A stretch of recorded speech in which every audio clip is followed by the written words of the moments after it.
flanked by his Secretary of State, UN Ambassador, and National Security Advisor. President Trump is turning up the heat on North Korea for a third time this week. Late tonight, asked, is the U.S. going to war? I think you know the answer to that.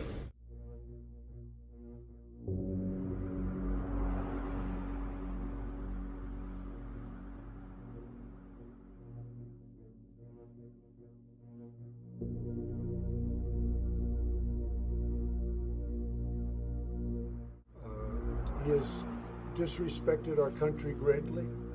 He has said things that are horrific. And with me, he's not getting away with it. He got away with it for a long time between him and his family. He's not getting away with it. It's a whole new ballgame.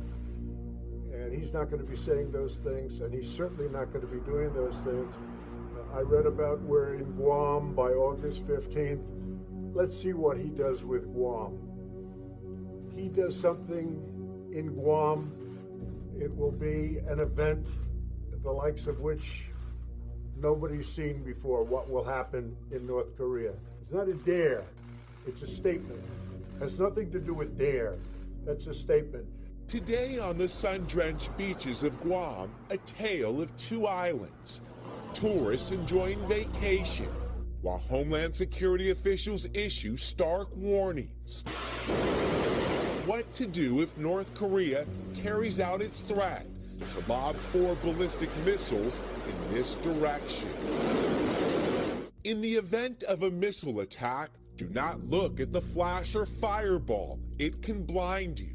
Take cover under a concrete structure or below ground. Lie flat on the ground and cover your head. It could take 30 seconds or more for the blast wave to hit. And if caught outside, shower with lots of soap and shampoo to help remove radioactive contamination. Washing hair and taping windowsills and stuff like that, that's kind of new to us. This is a weapon that we don't want to mess around with. North Korea's military says its missiles would drop fear into the United States, splashing down in international waters 20 miles off Guam. At that distance, this is roughly how close the missiles would come to shore. Guam is still visible on the horizon. It's roughly a 20-minute boat ride back to land. These 15 sirens, all at low-lying areas, would warn the public of an imminent threat. Not far from the sands where families frolic, B-1 bombers sit ready to launch. Our motto is ready to fight. The wing mission right now is to provide President Trump with any options. The military ready to go. This morning, Mr. Trump using another bullhorn, tweeting, military solutions are now fully in place, locked and loaded. Should North Korea act unwisely, hopefully Kim Jong-un will find another path. Warning leader Kim Jong-un. And this man will not get away with what he's doing, believe me. And if he utters one threat in the form of an overt threat, or if he does anything with respect to Guam or any place else that's an American territory or an American ally, he will truly regret it, and he will regret it fast. U.S. President Donald Trump has warned the Democratic People's Republic of Korea that the U.S. military is ready to deal with any missile threats. He's not going to go around threatening Guam, and he's not going to threaten the United States, and he's not going to threaten Japan, and he's not going to threaten South Korea. No, that's not a dare, as you say. That is a statement of fact. NBC's Peter Alexander pressing him. Mr. President, what do you mean by military solutions are locked and loaded as it relates to North Korea? Well, I think it's pretty obvious. We are looking at that very carefully, and I hope that they are going to fully understand the gravity of what I said. And what I said is what I mean. In terms of being locked and loaded, the U.S. military is always at a heightened state of readiness on the Korean Peninsula. Pentagon officials tell NBC News so far they haven't moved in any new military hardware and stress the region is already armed with deep penetrating missiles, B-1 bombers in Guam, Navy destroyers and submarines. The North Korean government is firing back at the president's stepped-up rhetoric, accusing the U.S. of driving the crisis to the brink of a nuclear war. Tonight, international partners from China to Germany are urging all sides to turn down the heat. The president defiant. My critics are only saying that because it's me. If somebody else uttered the exact same words that I uttered, they'd say, what a great statement, what a wonderful statement. I know that President Obama said global warming is the biggest threat. I totally disagree. I say that it's a simple one. Nuclear is our greatest threat worldwide. Not even a question, not even close. So I'd like to de-nuke the world. I would like Russia and the United States and China and Pakistan and many other countries that have nuclear weapons, get rid of them. But until such time as they do, we will be the most powerful nuclear nation on Earth by far. Tonight, Guam caught in the middle, paradise in the crosshairs. Government officials say despite this startling two-page warning telling people to find safety in parking lots or bunkers, they say they should have about a 14-minute heads up if missiles were coming in this direction. Still, this was a startling read for so many headed to the beach this weekend. Lester? Yeah, pages out of the Cold War indeed. I want our nuclear arsenal, to be the biggest and the finest in the world. And we spent a lot of money, a lot of time, and a lot of effort.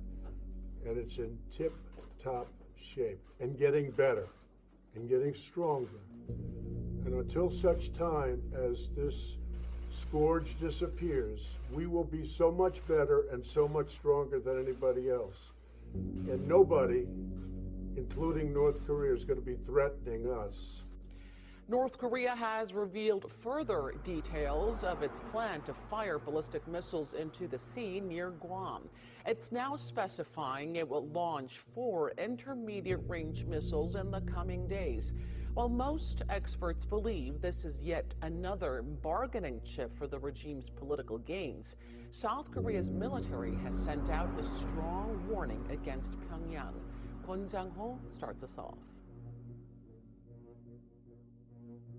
On Wednesday, Pyongyang announced it was carefully examining an operational plan to launch a ballistic missile strike in the areas around Guam. On Thursday, the North said they are seriously examining that threat. Extra details were announced on North Korean state media, saying that the plan entails launching 4 Hwasong-12 intermediate-range ballistic missiles. It said the rockets will travel over Japan exactly 3,356.7 kilometers for 1,065 seconds and hit the waters around Guam 30 to 40 kilometers away from the island. Reiterating Wednesday's statement, the purpose of the strike is said to be to deter U.S. military assets from mobilizing from the island and to send a message to Washington. Plan, it said, is set to be finalized and reported to Kim Jong-un by mid-August. South Korea's Joint Chiefs of Staff, meanwhile, have issued a strong response to Pyongyang's threat towards Guam and other recent threats to South Korea and the US. They said it's a serious challenge to the Korean people and the South Korea-US alliance and warned the regime against carrying out any action. If North Korea ignores our warning and carries out this provocation, they will face strong and firm punishment from our military and the South Korean-US alliance. China, a very much a key player, a neighbor of North Korea, an ally of North Korea. They're saying, the foreign ministry, that all sides should be cautious with their words and actions.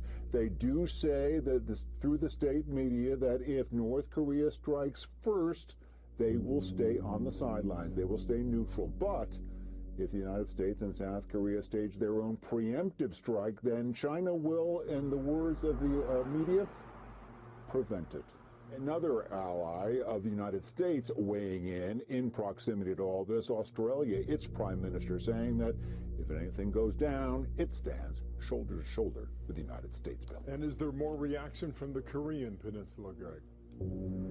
Absolutely. On both sides of the DMZ, South Korea, the defense minister saying to his troops that they should stand in heightened readiness just in case there's any provocative moves from the north.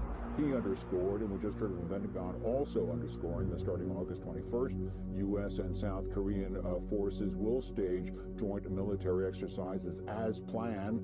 That's another thing that's gotten North Korean a little bit upset. From the regime of Kim Jong-un today, we get something out of state media, a little bit obtuse. The mainland of the United States should not feel safe, according to one official editorial. The regime would use, in their words, ultimate means if anything untoward happens. One-upsmanship, very dangerous on both sides right now, Bill. No question.